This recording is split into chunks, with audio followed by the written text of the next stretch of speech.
Assalamualaikum warahmatullahi wabarakatuh.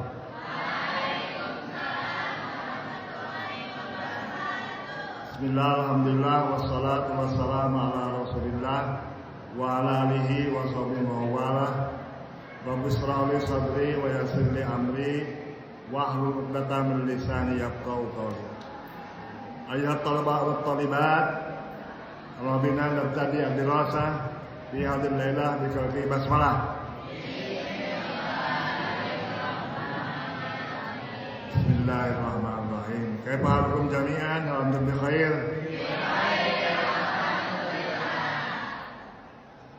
Allah bina nadrusu sawiyan fi hadhihi al-lailah ilmal balaghah fi ilmil ma'ani. Marilah kita belajar pada malam ini belajar ilmu balaghah, khususnya dalam ilmu ma'ani.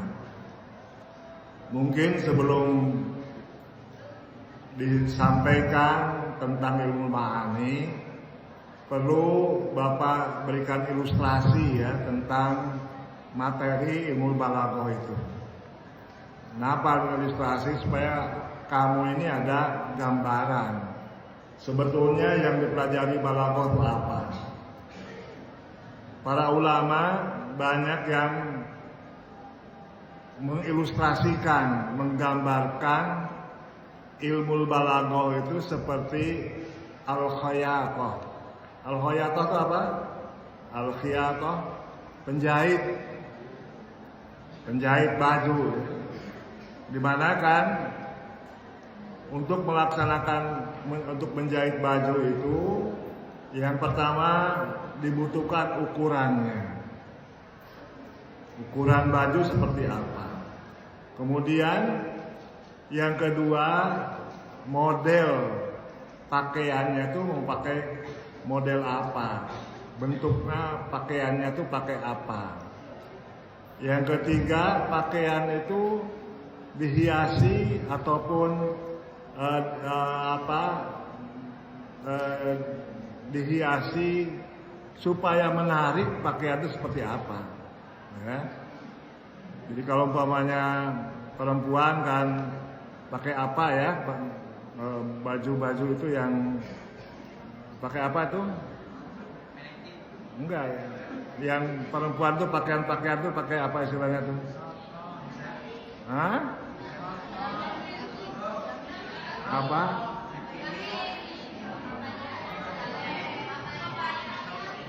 Ada kan yang dipakai di kayak paku kayak apa tuh? Pakai bros ya. Pakai apa ya itu kan ya itu sebagai gambaran ya. Nah, itulah balaghah. Jadi balaghah itu yang pertama adalah ukurannya. Nah, ukuran itu dalam ilmu balaghah, ilmu ma'ani. Jadi untuk membuat baju itu harus tahu ukurannya, gitu kan? Sehingga dengan ukuran itu orang ya bisa enak memakai pakaian itu. Nah, jadi ilmu ma'ani itu ilmu yang mempelajari tentang tadi ya, bagaimana tuturan itu sesuai dengan konteksnya. Itu ma'ani. Sehingga dalam tuturan itu ada ukurannya. Nah, jadi ilmu ma'ani itu ya bimanzalati ukuran ya, mikyas ya, ukuran dari pakaian. Itu ilmu ma'ani. Kemudian setelah ada ukurannya, maka dilihat pada bentuk tubuhnya. Nah, dalam bentuk tubuhnya mau pakaian apa? Kalau laki-laki ya mungkin pakaiannya pakai tob ya, pakai tob baju seperti Arab itu. Ada pakaian baju batik ya, kemeja. Ada pakaiannya macamnya apalagi pakai laki-laki itu ya pakaian baju takwa gitu ya. Kalau perempuan kan bajuannya umpamanya kebaya ya. Ada kebajuannya baju Padang gitu kan, pakaian India gitu kan. Nah itu adalah ilmu bayan. Jadi ilmu bayan itu apa suatu tuturan yang bisa diungkapkan dengan berbagai cara. Nah, jadi kita maunya pakaian. Pakaian itu disampaikan dengan berbagai cara, dengan berbagai bentuk. Ya, ada bentuknya kemeja, ada hem. Nah, itu adalah ilmu bayan. Kemudian ada lagi tadi ilmu bade. Ilmu bade itu at-tazyin, menghias. Jadi pakaian supaya baik, menarik, ya. Maka kalau di perempuan kan pakai bros, ya. Pakai apa lagi biasanya perempuan itu? Manik-manik atau apa ya? Nah, ya seperti semacam itu. Nah, itu adalah ilmu badi. Ilmu badi itu untuk menghias tuturan. Jadi gitu ya. Jadi ada supaya ada ilustrasi, ada gambaran dalam balaghah, ya. Jadi dalam membuat pakaian itu kan harus ada ukurannya. Nah, ukuran itu ma'ani. Diukur kalau dalam konteks seperti ini tuturannya seperti apa. Nah, ada ukurannya ma'ani. Kemudian setelah itu disesuaikan dengan pola atau bentuk tubuh. Pakaiannya pakaian bentuknya seperti apa. Nah, itu ya. Nah, itu seperti bentuk apa tadi? Ada bentuk baju umpamanya takwa, baju hem dan sebagainya. Nah, itu adalah bimanzalati ilmu bayan. Jadi menyampaikan satu tuturan dengan berbagai bentuk ilmu bayan. Kemudian yang terakhir ilmu badi. Ilmu badi itu untuk menghias. Sudah ada ukurannya, sudah ada berbagai macam bentuknya, tapi supaya menarik bagaimana? Nah, bajunya dihiasi dengan berbagai hiasan. Itulah ilmu badi. Nah, kemudian di dalam sistematikanya ada para ulama balaghah itu yang memulainya dengan ilmu ma'ani. Karena bagaimana untuk membuat pakaian kan harus tahu ukurannya dulu. Maka itu ilmu ma'ani. Nah, itu kan baru bermacam bentuk itu ilmu bayan dan terakhir ilmu badi. Tapi ada juga seperti dalam pokok-pokok ilmu balaghah malah dimulai dari ilmu bayan. Jadi dari mulai bentuk-bentuk pakaian itu, bentuk-bentuk tuturan. Nah, baru diikuti dengan ilmu ma'ani tentang ukurannya. Oh, kalau bentuknya seperti ini, ukurannya harus begini. Nah, tapi semua ahli ilmu balaghah mengakhiri ilmu balaghahnya dengan ilmu badi. Nah, gitu ya. Jadi ini supaya ada ilustrasi, ada gambaran tentang ilmu balaghah ya. Jadi dari mulai ukurannya supaya dalam tuturan itu kan mutabaqah li muqtadal hal. Sesuai tuturan itu dengan konteksnya. Maka itu ukuran pakaian. Nah, kemudian bentuk-bentuk pakaian seperti apa? Nah, itu adalah ilmu bayan. Nah, bentuk tuturannya bisa dengan tasbih dan baja, isti'arah. Nah, itu kan. Nah, kemudian yang terakhir kalau sudah ada ukurannya, sudah ada bentuk pakaiannya, baru untuk menghias pakaian supaya menarik. Nah, itu ilmu badi yang insya Allah akan kita pelajari setelah belajar ilmu ma'ani. Itu ya. Nah, sekarang ilmu ma'ani ya. Ya, sebelum masuk kepada buku pokok-pokok ilmu balaghah, supaya ada pengantar dulu ya. Apa itu ilmu ma'ani? Ilmu ma'ani adalah salah satu disiplin ilmu utama dalam linguistik bahasa Arab, khususnya dalam bidang balaghah atau retorika bahasa Arab. Ilmu ini secara khusus mempelajari kesesuaian antara bentuk ujaran, teks atau tuturan dengan konteks, situasi, dan kondisi penggunaannya. Itu apa yang lazim dikenal dalam balaghah itu al-mutabaqah li muqtadalha. Mutabaqah sesuai, muqtadalha tuntutan keadaan. Nah, itulah yang paling pokok tadi, sebagaimana tadi diilustrasikan oleh Bapak ya. Ilmu ma'ani itu tentang ukuran. Jadi ukuran itu bagaimana tuturan itu bisa sesuai dengan konteks keadaan. Ada ukurannya. Oh, ini kalau umpamanya sama orang tua, tuturannya seperti ini. Oh, kalau umpamanya dengan kawan main seperti ini. Kalau dengan di adik kelas, tuturannya seperti ini. Nah, itu adalah ilmu ma'ani yang mengatur itu. Sebagaimana tadi ilustrasinya adalah ukuran pakaian. Ya, istilah ini merujuk pada ilmu tentang makna-makna atau semantik kontekstual. Walaupun nanti dibedakan ya ilmu ma'ani dengan semantik atau dalam bahasa Arab itu ilmu dalali. Nah, ilmu dalali nanti kita akan pelajari ya. Tapi kalau ilmu semantik ya nanti dalam ilmu linguistik ya.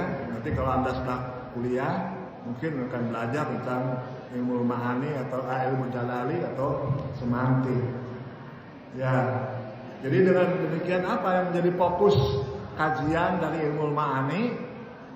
Yang pertama kesesuaian dengan konteks. Ini yang paling ditekankan di dalam kajian ma'ani, kesesuaian dengan konteks. Memastikan bahwa pilihan kata atau struktur kalimat dan gaya bahasa yang digunakan tepat sasaran, efektif dan sesuai dengan situasi saat komunikasi itu berlangsung. Ini itu ya. Jadi ini ada ukurannya ya dalam balaghah itu. Bagaimana tuturan kita itu sesuai dengan konteksnya. Ya. Bapak sudah ilustrasikan ya bahwa setiap kata itu ada konteksnya, bisa dimaknai suatu kata itu sesuai dengan konteksnya. Kalau kita menggunakan suatu kata berbeda dengan konteksnya, orang yang diajak bicara akan bingung. Nah, sebagai ilustrasi perlu Bapak sampaikan tentang karena kita bahasa ibu kita adalah bahasa Sunda, maka Bapak ilustrasikan bahasa Sunda. Bagaimana bahasa Sunda pun dalam ungkapannya harus sesuai dengan konteksnya. Nah, dalam bahasa Sunda kalau seorang bapak atau seorang ibu memanggil anaknya, ya, yang dipanggil itu anak perempuan, berbeda jawabannya dengan anak laki-laki. Ya, coba kalau umpamanya ya, katakanlah di kelas ini namanya Dewi, ya. Kalau bapak panggil Dewi, jawabannya gimana? Kak. Nah, itu ya, Dewi Kak. Coba sekarang kalau di laki-laki ya, bapak panggil, namanya kelas laki-laki namanya Mahmud. Mahmud. Nah, pulang. Nah, itu jadi itulah dalam bahasa Sunda juga ada mutobaqah li muqtadal hal, bahwa kata itu harus sesuai dengan tuntutan keadaan. Jadi kalau umpamanya yang laki-laki dipanggil oleh bapak itu, umpamanya Mahmud, jawabannya Kah. Nah, ini berarti kan apa ya, laki-laki atau perempuan ini yang jawab. Nah, gitu ya. Itu pentingnya mutobaqah li muqtadal hal. Demikian juga yang perempuan, kalau bapak panggil Dewi, jawabannya Kulan. Wah, ini apa nih? Nah, mesti kan, nah itu kan pentingnya mutobaqah li muqtadal hal seperti itu. Jadi dalam bahasa Sunda kita akan merasakan seperti itu. Jadi balaghah itu sebagaimana Bapak ungkapkan, al-balaghatul hayat. Balaghah itu untuk kehidupan. Ya memang antara lain yang pokok itu untuk mempelajari Al-Qur'an, Al-Hadis ya. Tapi juga bisa dipraktekkan dalam kehidupan sehari-hari. Ternyata bisa juga dipakai untuk bahasa Sunda, untuk bahasa Indonesia ya. Sehingga dengan demikian kita kan dalam bahasa Sunda juga kan kita harus bicara itu sesuai dengan tuntutan keadaan tadi ya. Kalau keadaan untuk laki-laki, jawabannya seperti itu. Untuk perempuan seperti itu. Juga banyak dalam bahasa Sunda itu ya. Jadi umpamanya ada bedanya kagungan ya dan gagaduhan. Nah, apa tuh bedanya kagungan dan gagaduhan? Nah, ini kan Jadi kita harus menggunakan tepat dalam bahasa Sunda. Nggak bisa kagungan. Jadi umpamanya ini HP saya. Ya, kalau saya bilang, iya HP gagaduhan. Jadi milik saya gagaduhan itu. Tapi kalau kamu bicara, Bapak, eta teh HP kagungan, lain kan? Nah, jadi gagaduhan itu untuk saya, kalau kagungan untuk orang di atas kita, umur kita. Nah, itu kan? Sekali lagi ya, bedanya kagungan dan gagaduhan. Umpamanya saya ungkapkan, ieu HP gagaduhan, ini HP milik saya. Nah, tapi kalau kamu bilang, Bapak, eta teh HP kagungan, nah itu kan. Nah kalau umpamanya kamu bilang, kalau umpamanya saya bilang, iya HP kagungan saya, nah itu kan akan diketawain karena gak tepat. Nah kok HP kagungan, iya HP kagungan abdi, salah. Ya, nah, demikian juga kalau umpamanya kamu bilang, Bapak, eta teh HP gagaduhan, gagaduhan milik saya, Bu. Jadi salah. Nah, pentingnya ilmu ma'ani itu seperti itu. Dalam bahasa Sunda juga gitu. Harus mutobaqoh li muqtabal hal. Jadi kalau salah menerapkan tadi antara kagungan dan gagaduhan, maka maknanya akan membingungkan. Tidak sesuai dengan mutabaqoh li muqtabal hal. Nah, demikian juga dalam bahasa Arab. Nanti kita bisa lihat diruntut dalam bahasa Arab. Nah ini ya metode Bapak dalam mengajar itu balaghah, walaupun balaghah asal usulnya dari bahasa Arab, tapi karena kita bahasa ibu kita itu bahasa Sunda, maka akan lebih mengena, akan lebih dekat dipahami kalau diruntut dulu dari bahasa Sunda. Nah, baru kita lihat bahasa Arab. Umpamanya dalam bahasa Arab ya, ada dalam bahasa Arab itu kan untuk mengatakan datang itu kan banyak ya. Ada apa? Ata. Ada lagi? Ada ja'a. Ada lagi apa? Habara. Nah ini kan mempunyai konteksnya masing-masing. Kalau Anda pergunakan tidak sesuai dengan konteksnya, maka tidak mutobaqoh li muqtabal hal. Jadi kalau ata itu kan datang, biasanya pada umumnya itu dari tempat yang dekat, dari Singaparna, umpamanya kan, ke Sukahideng datang. Tapi kalau jaa biasanya datang dari jauh, ya, itu kan umumnya seperti itu. Tapi kalau haboro datangnya biasanya karena ada undangan, haboro itu ya. Jadi kalau umpamanya Hadarad duyufu fil ma'hadi. Para tamu undangan sudah datang di pesantren. Nah, kedatangan itu karena memang ada undangan. Nah, gitu kan. Beda kalau ja'a, bisa juga ja'a datang, tapi konteksnya kan lain. Ata juga bisa. Beda tapi pemaknaannya kalau dikatakan ja'a ad-duyuf fil ma'had, ada ata ad-duyuf fil ma'had, beda dengan hadara ad-duyuf fil ma'had. Nah itu ya. Jadi itu dalam bahasa Arab juga seperti itu. Jadi kata itu bisa berlain-lain maknanya karena memang konteksnya. Itulah yang mempelajari ilmu ma'ani. Ya. Jadi ilmu ma'ani mempelajari kata atau tuturan yang sesuai dengan konteksnya. Ya. Nah, kemudian yang kedua yang diperhatikan dalam ma'ani itu tujuan pembicara, memahami maksud dan tujuan yang tersembunyi atau tersirat dari pembaca atau kata bukan sekedar makna literal saja. Ya. Jadi tidak hanya makna literal saja, tidak hanya makna harfiah saja. Bawahnya dalam Al-Quran, ya, A'udzubillahi minasyaitonir rajim. Fasaqaw lahuma thumma tawalla ila dhilli faqala rabbi inni bima anzalta ilayya min khairin faqir. Maka dia Musa memberi minuman ternak kedua perempuan itu. Dia kemudian berpindah ke tempat yang teduh lalu berdoa, ya Tuhanku, sesungguhnya aku sangat memerlukan suatu kebaikan atau rezeki yang Kau turunkan kepada aku. Nah, itu kan. Jadi, faqala rabbi inni bima anzalta ilayya min khairin faqir. Ini kan doa ya. Nah, banyak para kiai-kiai dulu ya. Jadi supaya kita dimudahkan rezeki itu banyak membaca ayat ini. Ya, rabbi inni bima anzalta ilayya min khairin faqir. Coba bareng-bareng.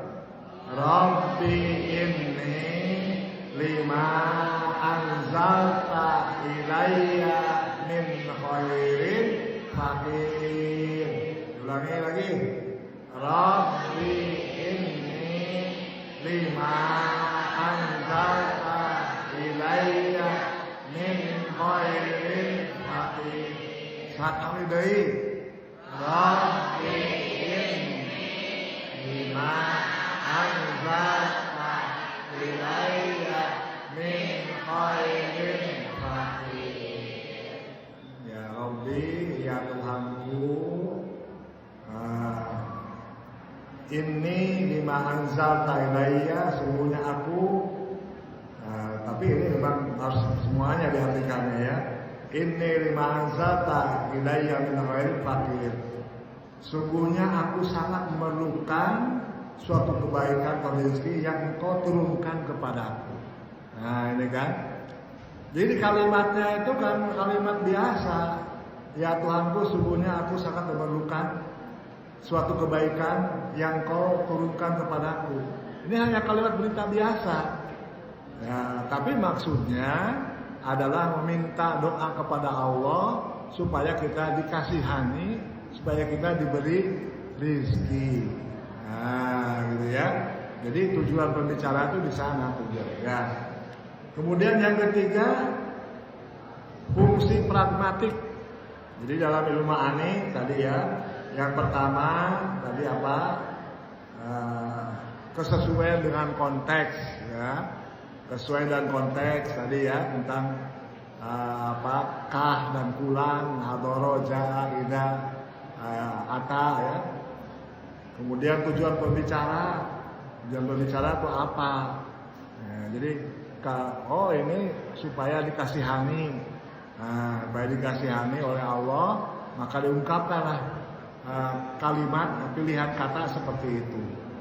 Supaya dikasihani lil istirham. Ya.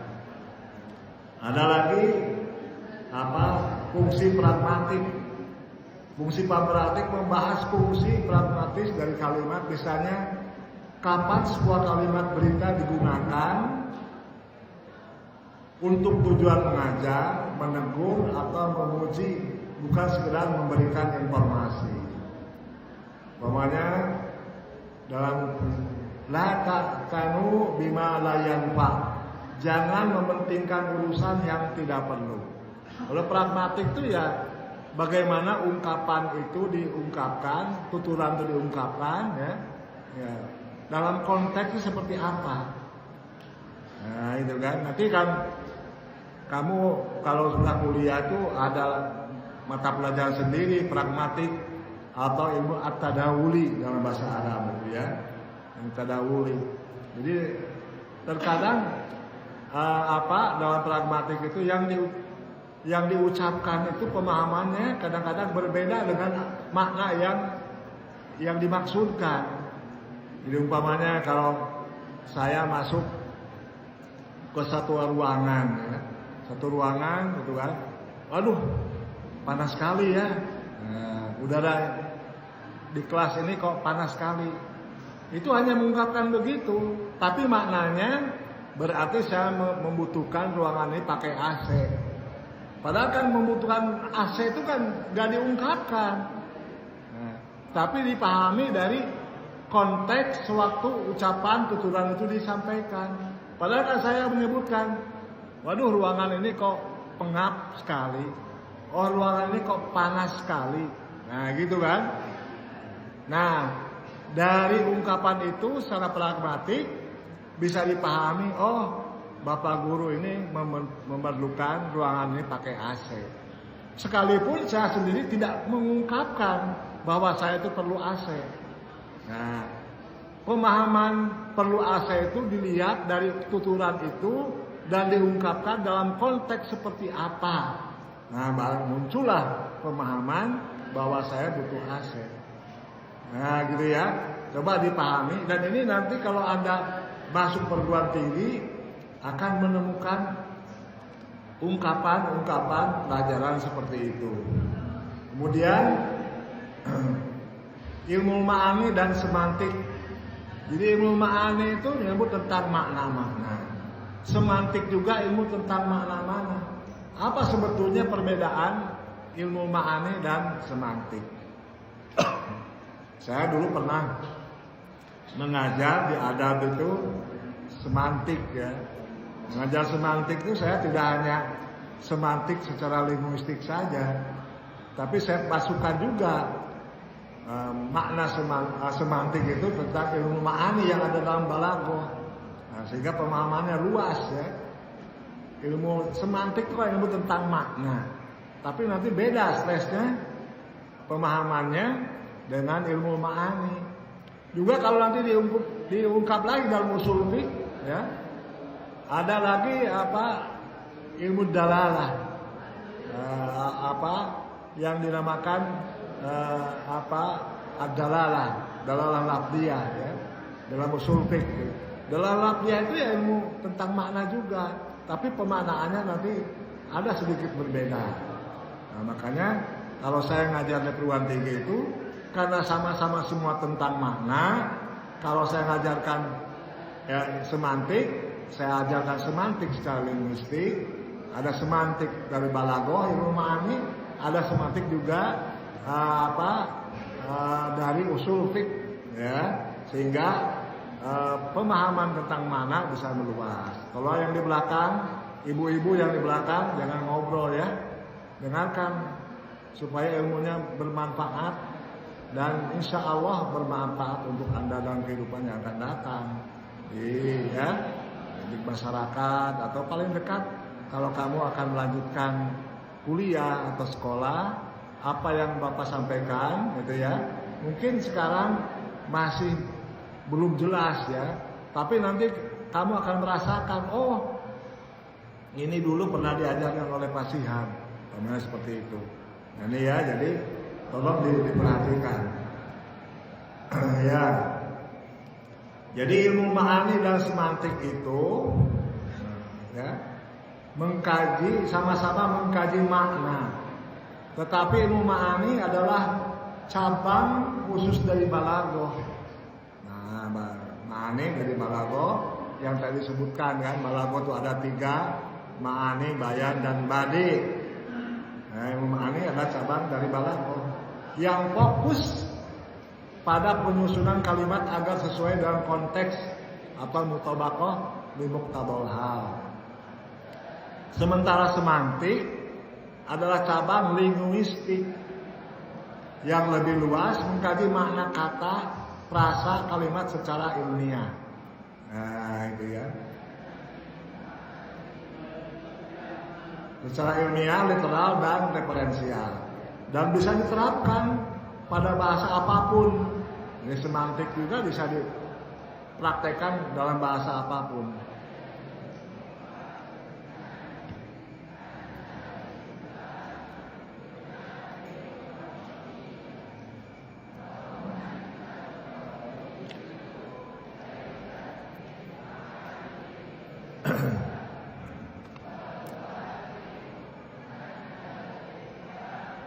Ya.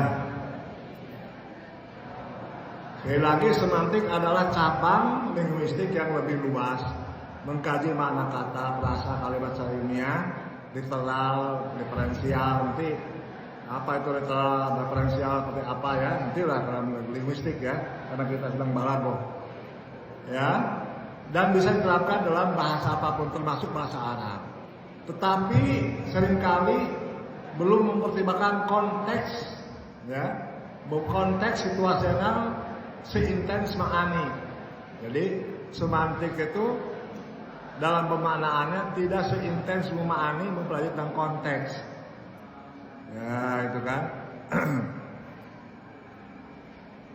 Jadi umpamanya tentang kata doroba, nah dalam semantik ya, ada makna denotasi, ada konotasi. Ini sebagai gambaran aja ya semantik. Doroba itu secara denotasi itu jangan ngobrol atau lah. Perlu ditegur wae. Kalah dengan bapak pakai speaker tuh. Kamu mau cocorokan juga nggak akan kedengaran oleh orang lain, tapi mengganggu. Bapak terus terang aja, kalau kamu tidur, ya itu tidak akan tegur, ya silakanlah tidur ya, supaya istirahat. Tapi kalau ngobrol mengganggu ke bapak, mengganggu juga pada kawan-kawan. Jadi jangan inilah setiap menit mengingatkan, ini kan sudah mau mahasiswa. Jadi Anda harus ditimbulkan merasa butuh pelajaran itu. Jadi bukan merasa dipaksakan oleh guru. Kalau ingin ilmu itu manfaat, kamu tuh dalam hati itu harus ada perasaan, wah ilmu ini sangat saya butuhkan. Nah, tapi kalau kamu acuhkan kamu ngobrol, tidak akan bermanfaat. Ya, percuma kamu duduk di sini, lebih baik kamu tidur aja di kobong. Ya, gitu ya. Kalau kamu ke ruangan hanya untuk ngobrol, nggak mendengarkan, lebih baik kamu di kobong saja tidur. Kesini karena nggak ada gunanya, mengganggu kawan di sampingnya, mengganggu bapak juga mengajar. Bapak ngajar itu ya sudah diusahakanlah seikhlas ya. Tapi terkadang ya kalau kamu menerima seperti itu kan terganggu gitu ya. Coba perhatikanlah. Supaya bapak juga bisa fokus. Nah, kalau ngajar terus kamu ngobrol ya susah, nggak bisa fokus. Ya tadi ya. Jadi dalam linguistik itu ada misalnya ada mana denotatif dan mana konotatif. Denotatif itu makna yang sesuai dalam kamus. Denotatif. Umpamanya kata doroba. Ya. Dalam kamus apa doroba itu? Memukul. Nah, itulah denotatif. Tapi konotatif yaitu bagaimana kata itu digunakan dalam konteks. Ya. Umpamanya darabtu teleponian. Darabtu ilaika teleponian. Saya mentelepon Anda. Jadi daraba di sini bukan arti memukul. Darabtu teleponian. Saya menghubungi Anda pakai telepon. Ada lagi darabtul amsal. Saya memberikan contoh. Di sana tidak daraba mukul lagi. Nah itu namanya konotatif. Kalau denotatif tadi daraba itu memukul. Nah, kalau konotatif, bagaimana makna itu di dalam kalimat, dalam konteksnya. Ya, memang di sini ada konteks, tapi tidak seintens pemahaman konteks dalam ilmu ma'ani. Ya, ma'ani memang lebih mendalam. Ya itu ya. Jadi ma'ani lebih pada makna yang dimaksud dalam situasi tertentu, sedangkan semantik pada makna kalimat itu sendiri. Nah, kemudian ilmu ma'ani fokus menyusun kalimat agar tepat sasaran sesuai kondisi pembicara. Muqtadal hal. Ma'ani menyusun kalimat agar tepat sasaran sesuai kondisi pembicara. Ya, pembicara itu dalam keadaan sedih. Nah, maka kata-katanya diungkapkan mengandung kata-kata yang sedih. Pembicara dalam keadaan senang, maka kata-kata yang diungkapkan mengandung makna senang. Nah, itu fokus ya. Konteks yang mengartikan konteks situasi dan tujuan komunikasi. Nah ini tujuan komunikasinya apa? agar umpamanya disayangi, ya, disayangi oleh Allah bagaimana, disayangi oleh pacar seperti apa, nah gitu kan. Umpamanya tadi ya, disayangi oleh Allah, diperlihatkan bagaimana keadaan kita, bahwa kita itu sangat membutuhkan Allah, nah gitu ya. Kalau kata-kata yang disayangi oleh pacar gimana kata-katanya? Aku tidak bisa hidup tanpamu. Nah, umpamanya seperti itu. Nah, itu kan apa? Konteksnya seperti diperhatikan. Nah, beda kan? Kalau kata-kata itu konteksnya dengan orang tua lain. Nah, konteksnya dengan pacar kan lain.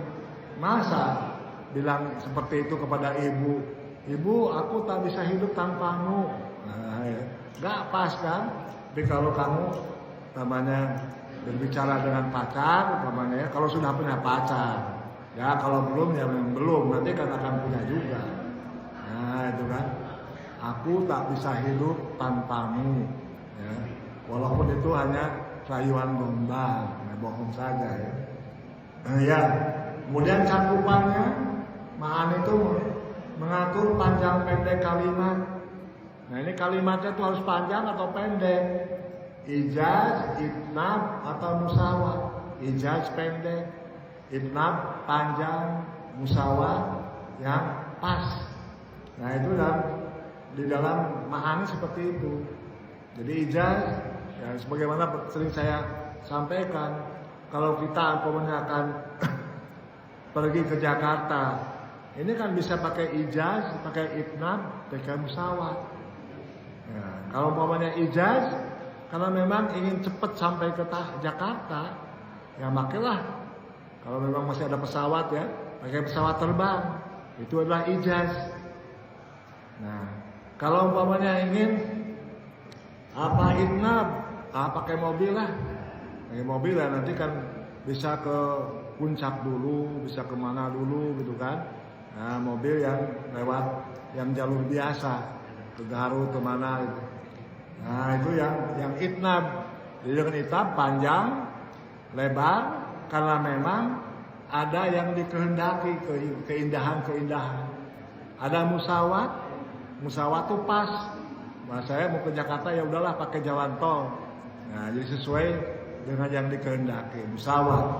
Nah jadi itulah ilmu ma'ani seperti itu cakupannya itu, bisa ijaz, itnab, bisa musawat, bisa pendek, panjang, ya, bisa juga cukupan, bisa penegasan, kosong, dan hubungan antar kalimat, pasal, wasal, ya, untuk mencapai efek tertentu. Jadi untuk mencapai efek tertentu dalam kalimat itu, maka tuturan itu bisa ijaz, pendek, bisa itnab, ya, panjang, bisa musawat, yang sesuai dengan tuntutannya, bisa jalan kosong, singkat, bisa juga pasal wasal, nah sesuai dengan tuntutannya.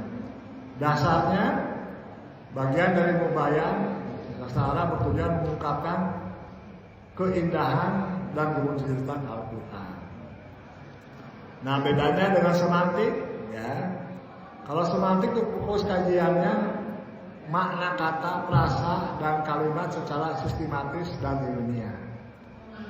Makna kata, frasa, dan kalimat ya, secara sistematis. Konteksnya secara tradisional cenderung fokus pada makna literal. Makna literal adalah makna harfiah atau apa adanya sesuai kata yang tertulis. Seperti tadi ya, literal itu kata doroba. Doroba itu memukul literal. Atau referensial, makna referensial itu makna kata yang berhubungan langsung dengan objek, peristiwa, gejala atau konsep nyata di dunia ini. Ya, yang memungkinkan bahasa merujuk atau referensial. Ya, memungkinkan bahasa merujuk pada hal konkret seperti buku, ya kan? Ada namanya warna merah, hijau, sebagainya.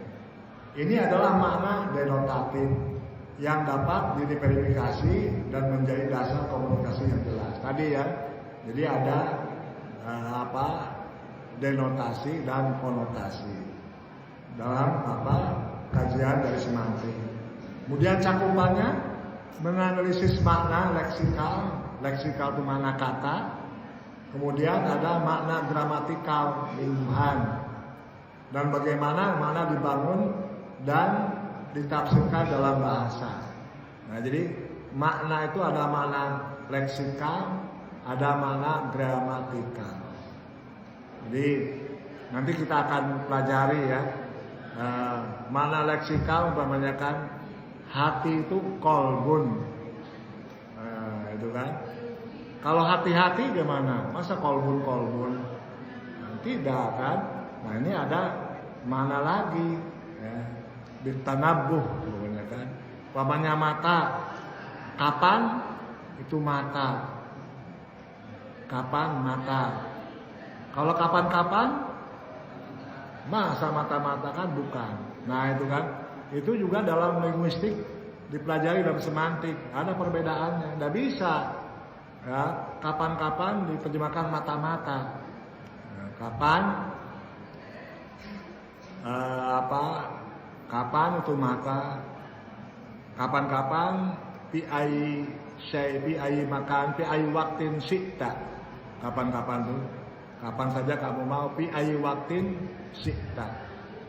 Kapan saja kau kehendaki. Nah, dalam bahasa Arabnya itu ya.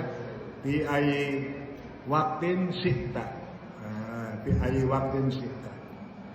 Kapan saja kau kehendaki. Nah itu kapan-kapan. Jadi tidak bisa mata-mata. Nah, jadi itu makna leksikal, gramatikal. Kemudian sebagaimana makna dibangun dan ditafsirkan dalam bahasa. Kemudian dasarnya cabang linguistik semantik itu bisa diterapkan pada semua bahasa termasuk semantik Arab yang lebih luas dari ma'ani. Perbedaan kuncinya ya, ma'ani lebih menekankan pada bagaimana mengungkapkan makna agar efektif dalam situasi tertentu ya.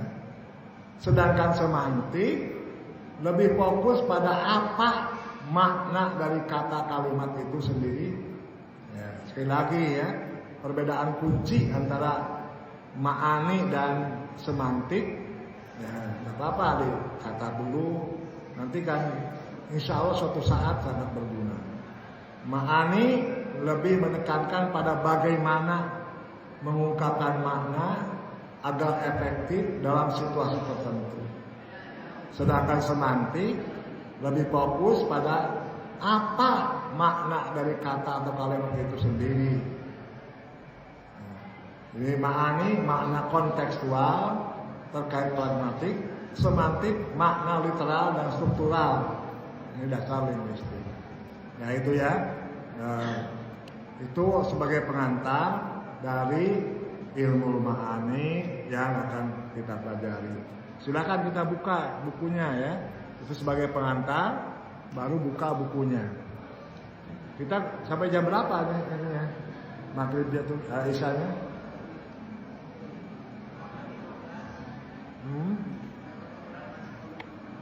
Coba dibuka halaman berapa ilmu ma'ani?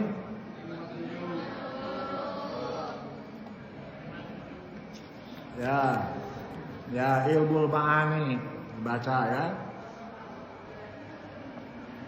Telah diketahui bahwa kalam balik itu adalah kalam yang mutobatoh li muqtadol hal. Tadi sudah sampaikan ya. Dengan tuntutan kesesuaian dengan tuntutan keadaan. Mutobatoh sesuai, muqtadol hal tuntutan keadaan.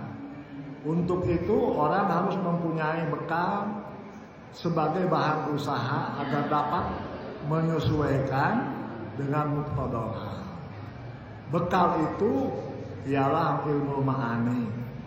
Nah, jadi ini ya pendekatannya, definisinya tadi ya ada sedikit berbeda tapi sebetulnya sama.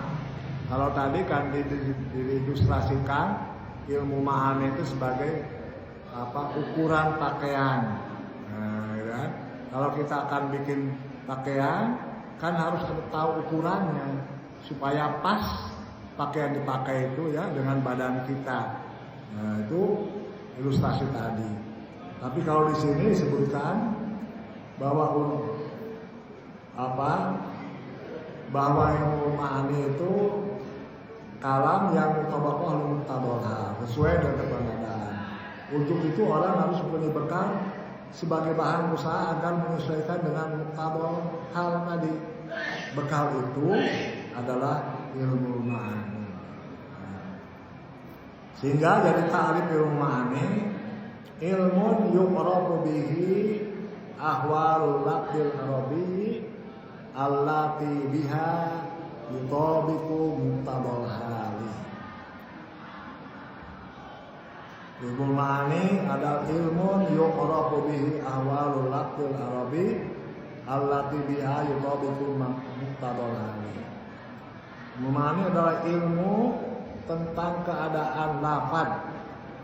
Ilmu yuqrabu bihi ahwalul lafaz, ilmu tentang keadaan lafaz atau kosakata lafaz bahasa Arab allati biha yutabiqu muqtabal hal, yang dengan perantaraannya dapat menyesuaikan kalam dengan muqtabal hal, dengan tuntutannya.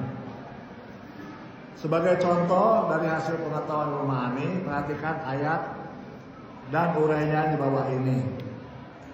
Firman Allah Subhanahu wa taala, "Afallahu anka lima adinta lahum." Afallahu anka lima adinta lahum. Afallahu, Allah telah memaafkan anka kepadamu lima adinta lahum, mengapa engkau mengizinkan mereka. Kita kan kalau hanya melihat ayat ini, apa yang dimaksudkan? Nah, makanya harus dilihat lebih dalamnya dan memahami. Ayat ini menegur Nabi Muhammad SAW sewaktu mengizinkan orang-orang munafik untuk tidak ikut berperang dengan dalih ada uzur. Padahal belum diselidiki lebih jauh. Adalah suatu keanehan mengapa teguran itu didahului dengan kata memaafkan. Nah, hendaklah diketahui begitulah cara menegur kekasih. Jadi kan Nabi Muhammad itu mengizinkan orang munafik untuk tidak ikut berperang. Allah menegur, tapi cara menegurnya Allah itu dengan bagus sekali. Jadi tidak langsung menegur, tapi dengan didahului dengan afallahu anka. Allah telah memaafkan kamu. Nah, gitu ya. Jadi begitu, walaupun ditegur, baginda Rasulullah tidak merasa tersinggung karena walaupun memang itu salah, karena Allah sudah memaafkan sebelumnya, itu sudah mengatakan memaafkan. Afallahu anka. Allah telah memaafkan kamu. Ya, yaitu kenapa kamu membiarkan atau mengizinkan orang munafik tidak ikut berperang. Nah, itu ya. Jadi kita melihat kenapa dalam Al-Quran pakai afallahu. Kemudian juga kalau kita lihat dalam ayat lain, ya, dalam tentang ibadah haji, ya. A'udzubillahi minasyaitonirrajim. Walillahi 'alan nasi hijjul baiti. Kemudian apa lanjutnya? Walillahi 'alan nasi hijjul baiti man istata'a ilaihi sabila. Nah, itu kan. Di sini kan didahului dengan lillahi. Kenapa? Pakai lillahi untuk haji. Padahal perintah Allah untuk puasa, bawahnya, kemudian untuk sholat tidak didahului dengan lillahi. Tapi kalau haji pakai lillahi. Nah, ini kan. Ini bisa dikaji dengan ma'ani. Oh, ternyata memang kalau untuk ibadah haji itu godaannya untuk riya itu sangat banyak sekali. Ya. Untuk ibadah haji itu godaan untuk riya itu banyak sekali, beda dengan puasa ya. Puasa tuh sangat minim sekali rianya itu kan. Sehingga dalam perintah untuk puasa itu tidak didahului dengan lillahi.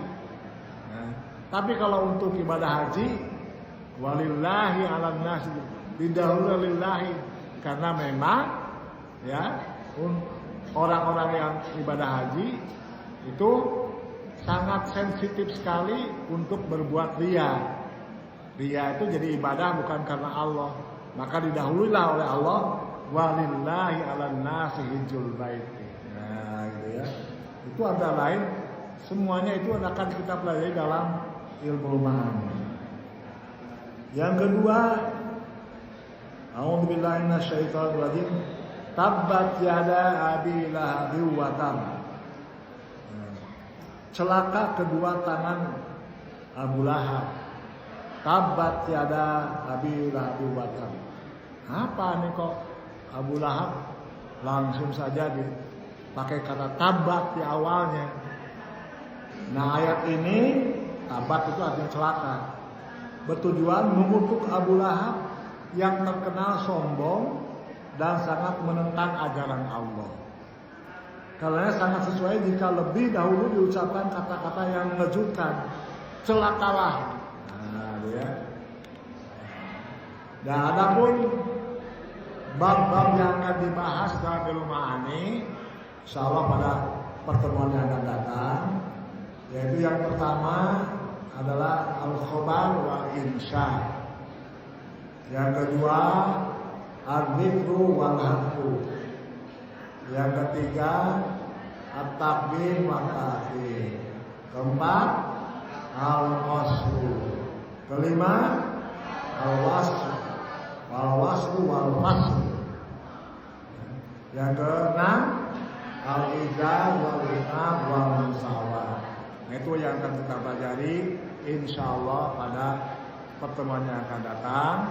Semoga kita diberi kesehatan sehingga kita bisa melanjutkan pelajaran ini. Robina natatin abdirosa fi haditailah bikulati hamdalah.